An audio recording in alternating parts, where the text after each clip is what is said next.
दोस्तों नमस्कार, आप सभी का स्वागत है आज की इस वीडियो में। पर्यावरण का बहुत ही इंपॉर्टेंट टॉपिक है।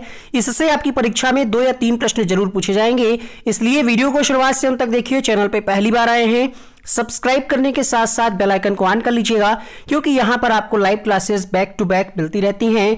पीडीएफ और क्लासेस के लिंक प्राप्त करने के लिए टेलीग्राम ग्रुप से ज्वाइन करें। टेलीग्राम में लिखें वन डे एग्जाम स्टडी।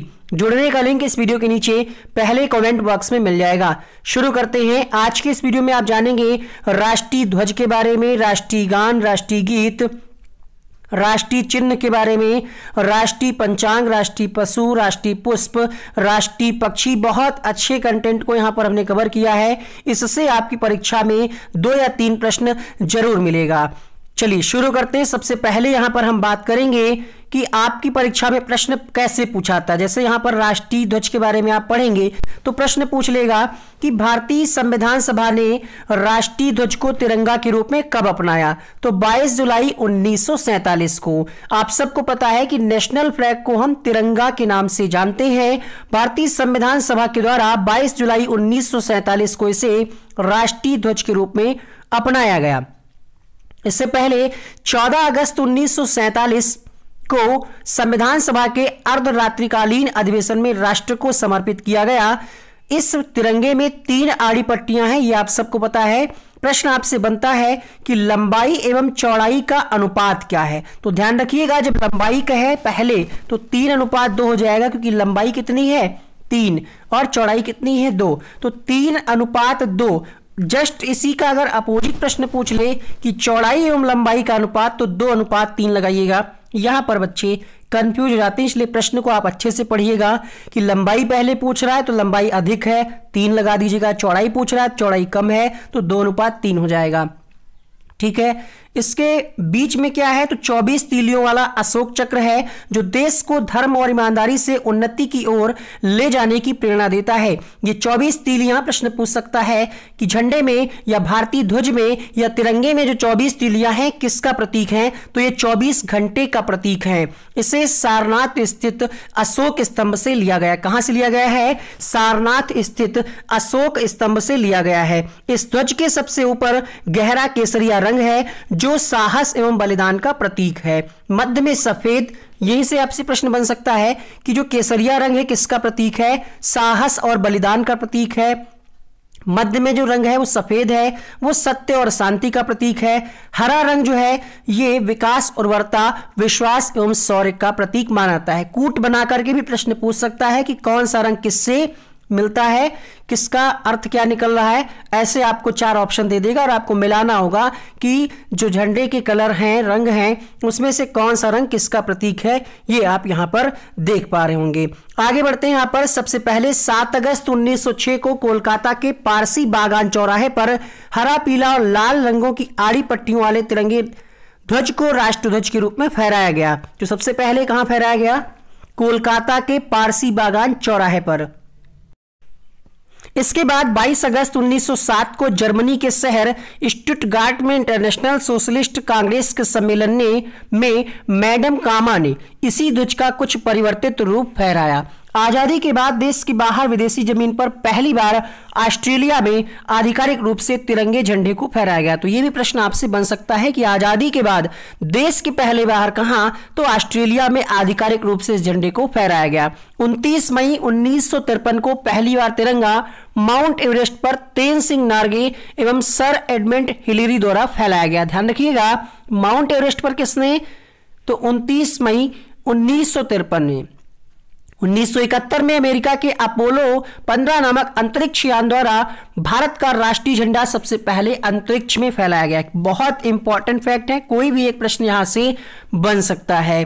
9 जनवरी 1987 को कर्नल जेके बजाज ने दक्षिणी ध्रुव पर तिरंगे को पहली बार फहराया। देखिए प्रश्न आपसे पूछे अंतरिक्ष में तो 1971 में, ठीक है, और दक्षिणी ध्रुव पर तो 1987 में, 1966 में उत्तरी ध्रुव पर। यह आपको ध्यान रखना है। 21 अप्रैल 1996, यहां पर शायद हम 66 पढ़ गए, सॉरी फॉर दैट, 1996 उत्तरी ध्रुव पर संजय थापर ने तिरंगे को फहराया। जम्मू कश्मीर एकमात्र ऐसा राज्य है जिसके झंडे को राष्ट्रीय ध्वज के साथ फहराया जा सकता है।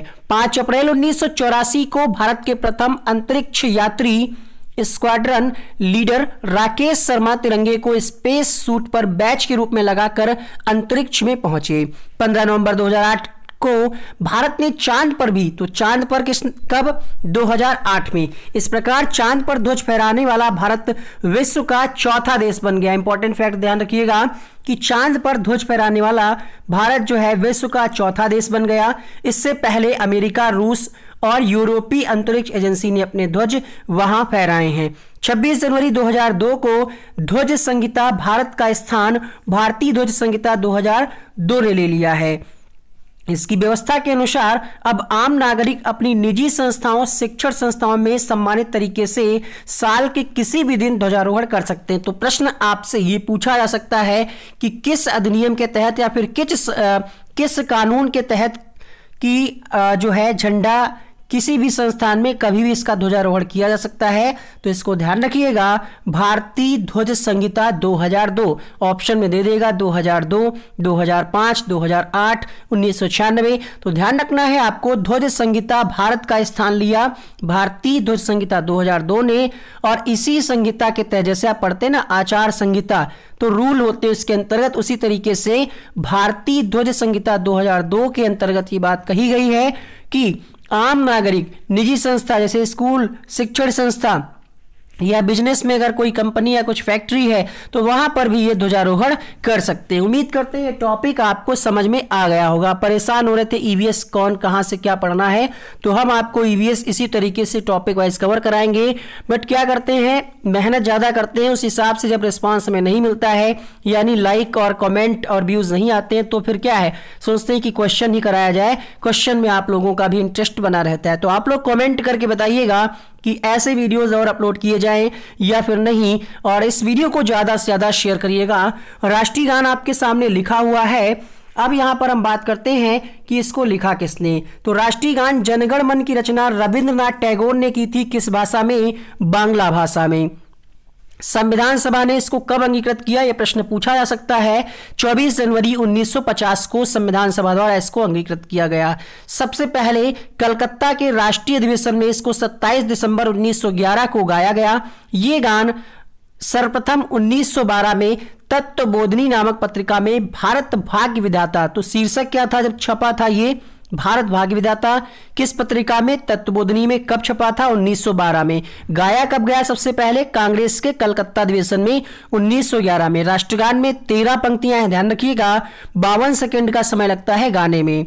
अगला पॉइंट है, रविंद्रनाथ टैगोर ने राष्ट्रीय गान का अंग्रेजी अनुवाद 1919 में मॉर्निंग सॉन्ग ऑफ इंडिया शीर्षक से किया। तो प्रश्न ऐसे भी आपसे पूछा जा सकता है कि मॉर्निंग सॉन्ग ऑफ इंडिया किसे कहा जाता है? तो राष्ट्रीय गान को कहा जाता है। 1919 में इसको अंग्रेजी अनुवाद किया गया। गुरुदेव रविंद्रनाथ टैगोर ने ही बांग्लादेश के राष्ट्रीय गान अमार सोनाल बंगला की रचना की थी। 15 नवंबर 2010 को दूरसंचार विभाग ने अपनी एक विज्ञप्ति के द्वारा राष्ट्रीय गान को कॉलर ट्यून नहीं बनाने के निर्देश जारी किए। ये इंपॉर्टेंट फैक्ट ध्यान रखिएगा। दूरसंचार विभाग ने ऐसा कहा था, एक नोटिस जारी की थी जिसमें कहा गया कि राष्ट्रीय गान को कोई कॉलर ट्यून नहीं बनाएगा। 27 दिसंबर 2011 को राष्ट्रीय गान जनगण मन अधिनायक के 100 वर्ष पूरे हो गए। आगे बढ़ते हैं, राष्ट्रगीत की बात करते हैं। वंदे मातरम सुजलाम सुफलाम मलय शीतलाम तस्य श्यामलाम मातरम। वंदे मातरम ये किसके द्वारा लिखा गया है? तो 1874 में बंकिम चंद्र चटर्जी द्वारा इसको लिखा गया। संविधान सभा ने कब अपनाया? ये हर की मतलब जितने भी हम आपको टॉपिक पढ़ा रहे हैं सबकी ये टैगलाइन आप ये ध्यान रखिएगा। और पता नहीं क्यों हमें ऐसा लग रहा है कि इसी में से आपका 1-2 प्रश्न छप जाएगा कि संविधान सभा ने कब अपनाया, क्योंकि पॉलिटी में आपकी ये चीजें हैं, मतलब सिलेबस में है। तो 24 जनवरी 1950 को अपनाया गया। ये गान बंगाली भाषा में था और इसकी रचना बंकिम चंद्र चटर्जी ने, उपन्यास था इनका आनंद मठ में 1882 में की थी, जिसे जनगण मन के समान दर्जा प्राप्त है। वंदे मातरम की रचना किस भाषा में है मूलतः? तो बहुत सारे लोग क्या हिंदी लगा देंगे, तो बांग्ला लगा देंगे। ध्यान रखिएगा संस्कृत भाषा में है।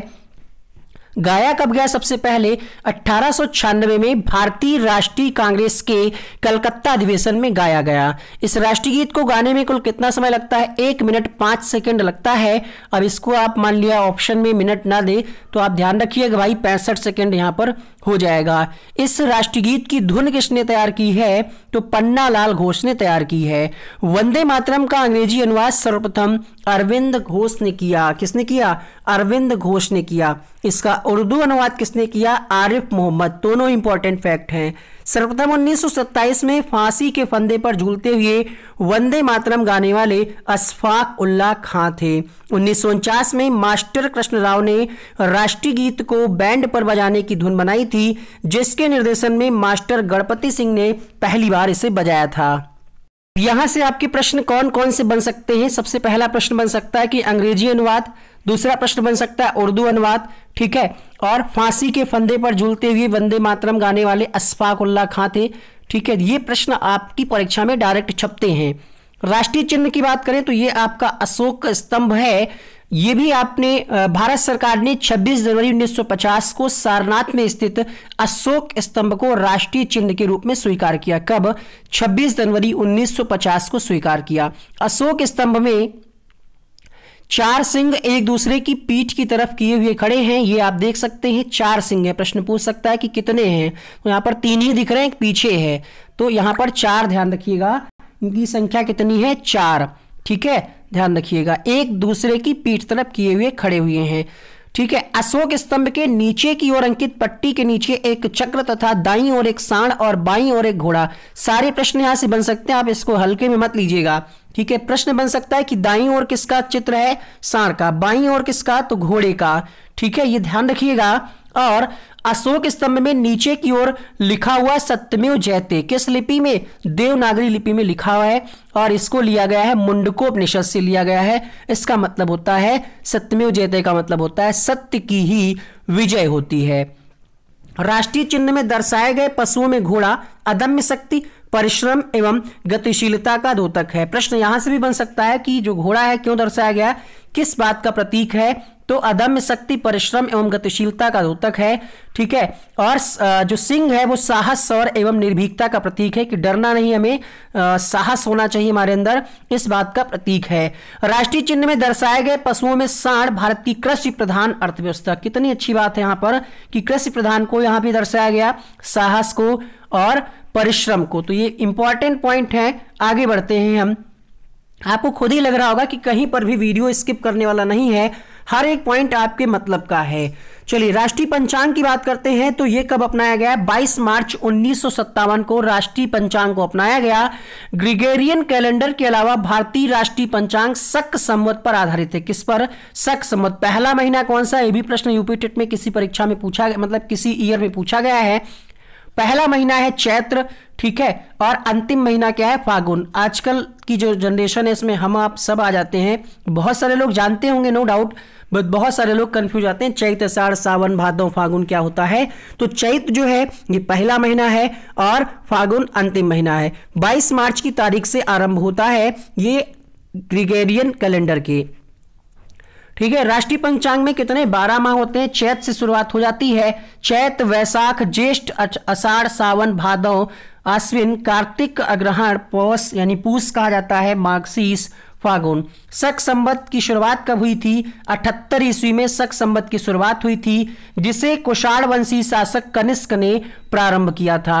राष्ट्रीय पशु की बात करें तो बाघ का नाम आता है। प्रश्न पूछेगा कि राष्ट्रीय पशु क्या है? नहीं, ये नहीं पूछेगा, इतना आसान। प्रश्न पूछेगा कि राष्ट्रीय पशु का वैज्ञानिक नाम क्या है? तो पैंथेरा टाइग्रिस लिनायस, जो पीले रंग और धारीदार लोम चर्म वाला एक पशु है। 8 प्रजातियों में से भारत में पाई जाने वाली प्रजाति को रॉयल बंगाल टाइगर के नाम से जाना जाता है। प्रश्न पूछेगा कि बाघ को भारत का राष्ट्रीय पशु कब चुना गया? तो 1972 में चुना गया।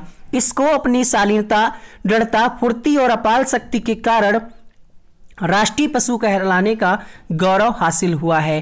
राष्ट्रीय पुष्प की बात करें तो लोटस यानी कमल, इसका वैज्ञानिक नाम है नेलंबो न्यूस्पेरा गार्टन। इसका प्राचीन भारतीय कला और पुराणों में महत्वपूर्ण स्थान है।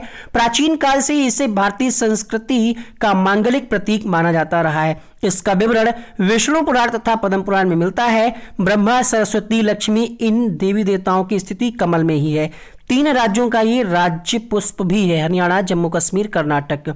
कमल वियतनाम, मकाऊ व मिस्र का भी राष्ट्रीय पुष्प है। तो आपको ये ध्यान रखना है कि अन्य भी राज्य ऐसे हैं जिनका ये राज्य पशु है और मिस्र का ये राष्ट्रीय पुष्प भी है।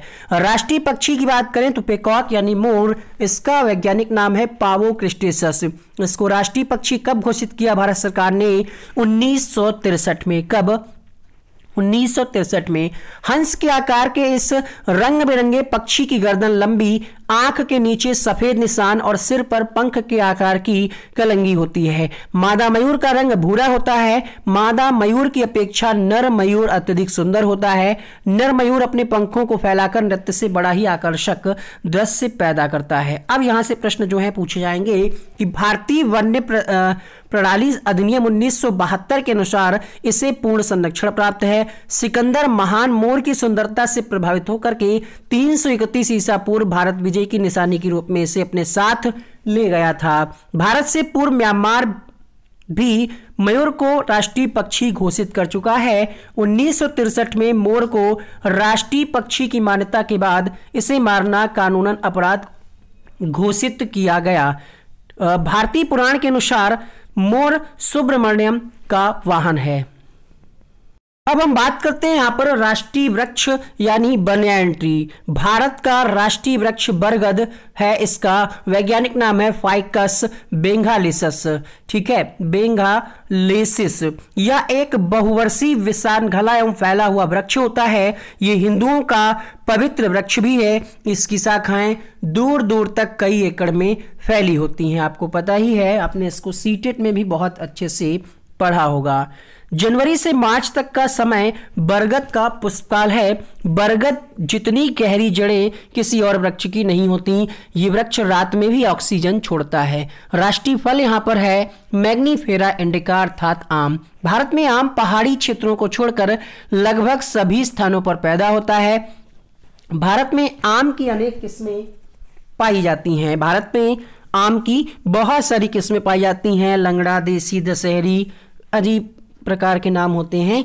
आम में विटामिन ए, सी और डी प्रचुर मात्रा में पाया जाता है। ध्यान रखिएगा, क्या? ए, सी और डी। आम को फलों का राजा भी माना गया है। वेदों में आम को विलासिता का प्रतीक माना गया है। आम को पाकिस्तान और फिलीपींस में भी राष्ट्रीय फल माना जाता है। इंपॉर्टेंट पॉइंट है, 4000 पूर्व भारत में ही सबसे पहले आम के पेड़ की बागवानी शुरू की गई थी। भारत में सबसे पहला उत्पादित कलमी आम कौन सा है? मालगोवा है। वर्तमान में भारत में 500 से अधिक किस्म के आम पाए जाते हैं। एलोरा गुफाओं में जैन धर्म की देवी अंबिका का आसन आम के वृक्ष के नीचे ही दर्शाया गया है। राष्ट्रीय खेल की बात करें तो ये हो जाता है आपका हॉकी, लेकिन ये प्रमाणित नहीं है, रिटन में नहीं है। बट अगर कहने का मतलब ये, अगर प्रश्न पूछ रहा है कि राष्ट्रीय खेल कौन सा है तो हॉकी आप लगाइएगा।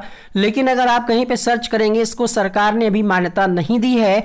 ध्यान रखिएगा, इसमें खिलाड़ियों की संख्या कितनी होती है? 11-11। और इसमें जो वजन, जो गेंद होती है उसका वजन होता है 155 ग्राम। हॉकी स्टिक कितनी लंबी होती है? 91 सेंटीमीटर लंबी होती है। हॉकी का जादूगर आप जानते होंगे, मेजर ध्यानचंद जी को कहा जाता है। और इन्हीं के जन्मदिवस पर हम लोग मनाते हैं राष्ट्रीय खेल दिवस। कब मनाते हैं? 29 अगस्त को। भारत ने ओलंपिक हॉकी में 8 बार स्वर्ण पदक जीते हैं। 1928 के एम्स्टर्डम ओलंपिक में भारत ने नीदरलैंड को 3.0 से हराकर पहला स्वर्ण पदक जीता। 1956 तक लगातार 6 स्वर्ण पदक जीते। तदुपरांत 1964 और 1980 में 2 स्वर्ण पदक जीते थे। हॉकी इंडिया ने 23 जुलाई 2009 को नया लोगो अनावरित किया है, जो राष्ट्रीय ध्वज के अशोक चक्र से प्रेरित है, जिसमें 24 हॉकी स्टिक एक पहिए के साथ सजी हुई हैं। ये आप यहां पर देख पा रहे होंगे। मेजर ध्यानचंद 3 बार ओलंपिक के स्वर्ण पदक जीतने वाले भारतीय हॉकी टीम के सदस्य थे। राष्ट्रीय नदी गंगा। भारत सरकार द्वारा नवंबर 2008 में गंगा को राष्ट्रीय नदी घोषित किया गया है। यह नदी कहां से निकलती है? तो गंगोत्री हिमनद के गोमुख नामक स्थान से निकलती है और 2500 किलोमीटर लंबी है। इसकी सहायक नदियां यमुना, सोन, टोंस, पुनपुन, गोमती, घाघरा, गंडक और कोसी और महानंदा हैं। गंगा नदी उत्तराखंड, उत्तर प्रदेश, बिहार, झारखंड, पश्चिम बंगाल आदि भारतीय प्रदेशों से होते हुए बांग्लादेश में प्रवेश करती है और अंततः बंगाल की खाड़ी में गिर जाती है। राष्ट्रीय गंगा बेसिन प्राधिकरण का जो गठन किया गया था वो 2009 में गंगा नदी को प्रदूषण से बचाने के लिए। बताइए मजा आ रहा है कि नहीं आ रहा है इस वीडियो में? कमेंट जरूर करिएगा। अगर आप 2000 लोग इस वीडियो को देख रहे हैं तो हमें 1900 कमेंट चाहिए इस वीडियो में कि आपको ये वीडियो अच्छा लगा है तब भी बताइएगा, नहीं अच्छा लगा है तो कैसे हम और अच्छा करें ये बताइएगा, और शेयर करिएगा अपने हर दोस्त को। राष्ट्रीय जलीय जीव डॉल्फिन की बात करें तो 10 मई 2010 को भारत सरकार के वन एवं पर्यावरण मंत्रालय ने डॉल्फिन को राष्ट्रीय जलीय जीव घोषित किया। प्रश्न बन सकता है कि राष्ट्रीय जलीय जीव कौन सा है? तो डॉल्फिन है। कब इसको भारत सरकार ने घोषित किया? 10 मई 2010 को। केंद्र सरकार ने गंगा में डॉल्फिन की संख्या बढ़ाने के लिए प्रोजेक्ट डॉल्फिन को भी शुरू किया है। विश्व के ताजे पानी के केवल 4 क्षेत्रों में डॉल्फिन पाई जाती है। भारत में गंगा एवं चंबल नदी के अलावा पाकिस्तान में सिंधु नदी में, फूला चीन में यांगत्जे नदी, बाजी और ब्राजील के अमेजन नदी में बोटो नाम से डॉल्फिन की प्रजाति पाई जाती है। देखिए, सिंधु नदी में फूला, चीन में यांगत्जे नदी में, बाजी और ब्राजील के अमेजन नदी में बोटो नाम से डॉल्फिन की प्रजाति पाई जाती है। गंगा में पाई जाने वाली डॉल्फिन दृष्टिहीन होती है, इनकी आंखों में लेंस नहीं होते, ध्यान रखिएगा। मादा डॉल्फिन की लंबाई नर डॉल्फिन से अधिक होती है। डॉल्फिन का उल्लेख महाभारत एवं बाबरनामा में भी देखने को मिलेगा। राष्ट्रीय मुद्रा प्रतीक इसका क्या है? रा। ऐसे बना करके ऐसे हम काट देते हैं, ये हो जाता है राष्ट्रीय मुद्रा का प्रतीक। भारतीय रुपए का अलग पहचान चिन्ह निर्धारित करने के लिए 15 जुलाई 2010 को नया प्रतीक देवनागरी लिपि के आर को मिलाकर बनाया गया है। भारतीय मुद्रा विश्व की 5वीं ऐसी मुद्रा है जिसका अपना अलग पहचान है। इसके पूर्व अमेरिकी डॉलर, ब्रिटिश पाउंड, जापानी येन एवं यूरोपीय यूरो का अपना अलग अलग पहचान चिन्ह है। मुंबई आईआईटी के post graduate designer Uday Kumar ने इसको डिजाइन किया। इंपॉर्टेंट प्रश्न है कि ये जो रा है यानी रुपए का जो प्रतीक है इसको डिजाइन किसने किया? तो उदय कुमार जी के द्वारा डिजाइन किया गया। राष्ट्रीय मुद्रा का यह प्रतीक देवनागरी के अक्षर रा और रोमन अक्षर आर का मिलता जुलता, क्योंकि आप आर बनाते हैं तब भी ये डंडा खींचने के बाद ऐसे ही तो किया जाता है, ये रा ही तो है, तो इसी का मिलता जुलता रूप है। ठीक है, जो तिरंगे का प्रतिनिधित्व करती है, इसका मतलब समानता भी है। राष्ट्रीय स्मारक की बात करें, इंडिया गेट, ये देश के सबसे बड़े युद्ध स्मारकों में शामिल है। इंडिया गेट देश की राजधानी कहाँ? दिल्ली में स्थित है।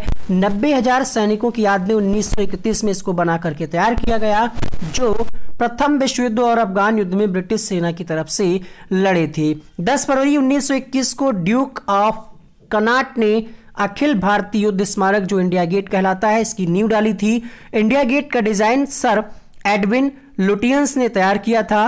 पहले इंडिया गेट को ऑल इंडिया वॉर मेमोरियल कहा जाता था। 26 जनवरी 1972 को इंडिया गेट मेहराब के नीचे दिसंबर 1971 के भारत पाक युद्ध में मारे गए भारतीय जवानों के प्रति राष्ट्र की श्रद्धांजलि के रूप में एक और स्मारक अमर जवान ज्योति जोड़ दिया गया। ये ज्योति शहीदों की याद में सदा प्रज्वलित रहती है। बात करते हैं यहां पर राष्ट्रीय विरासत पशु हाथी। 22 अक्टूबर 2010 को भारत सरकार ने एशियाई हाथी को राष्ट्रीय विरासत पशु घोषित किया। सरकार ने वन क्षेत्रों में रहने वाले हाथियों के संरक्षण के लिए 1992 में हाथी परियोजना यानी प्रोजेक्ट एलिफेंट की शुरुआत की। यहां से आपको एक प्रश्न और तैयार हो जाता है कि हाथी परियोजना की शुरुआत कब हुई? तो 1992 में। इसको घोषित कब किया गया राष्ट्रीय विरासत पशु? तो 2010 में। आगे बढ़ते हैं। हाथी के सर्वप्रथम साक्ष्य कहां से मिलते हैं? सिंधु घाटी सभ्यता की मोहरों पर मिलते हैं। वैदिक देवता इंद्र ऐरावत नामक हाथी को अपने वाहन के रूप में उपयोग में कर लाते थे। राजस्थान के प्रसिद्ध आमेर किले के पास कुंडा गांव को 20 जून 2010 को देश का पहला हाथी गांव घोषित किया गया, जो विश्व का तीसरा हाथी गांव है। विश्व का तीसरा।